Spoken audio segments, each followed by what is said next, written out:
Hello friends, இன்றைக்கி ஒரு mini vlog பார்க்கலாமா? வெண்டைக்காய் ஃப்ரை ரெசிபியோடு ஆரம்பிக்கிறேன். நம்மளுக்கு தேவையான அளவு வெண்டைக்காய் வந்து கழுவிட்டு நல்லா தொடச்சி நம்ம தேவையான சைஸில் கட் பண்ணி வச்சுக்கணும். ஒரே ஒரு வெங்காயம், ஒரே ஒரு தக்காளி.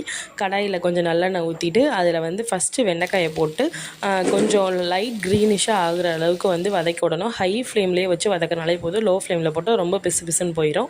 அதில் வந்து அதுக்கடுத்து திருப்பியும் எண்ணெய், கடுகு, ஜீரகம், வரமிளகா வேணால் போட்டுக்கலாம். நான் போடலை.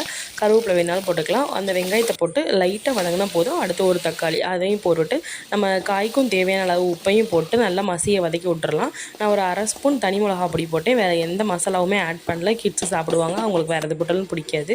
அதுக்கப்புறம் அந்த வெண்டைக்காயும் போட்டு லோ ஃப்ளேமில் வச்சு வதக்கி விடலாம். இன்னொரு சைடு வந்து நான் நேற்று வச்ச மீன் குழம்பு சூடு பண்ணிக்கிட்டு இருக்கேன். இதான் லஞ்சுக்கு. ஈவினிங் வந்து மதுரையில் லைட்டாக மழை பெஞ்சிச்சுங்க. இந்த வெயிலுக்கு மழை பெஞ்சால் யாருக்கு தான் பிடிக்காது. செமையாக இருந்துச்சு. அடுத்து நான் ஒரு சின்னதாக பிஸ்னஸ் பண்ணிகிட்டு இருக்கேன். அதோட கொரியர் போட வேண்டியது இருந்துச்சு. அதெல்லாம் பண்ணிகிட்டு இருந்தேன். கிட்ஸுக்கு ஸ்நாக்ஸ் கொடுத்துட்டு டின்னர்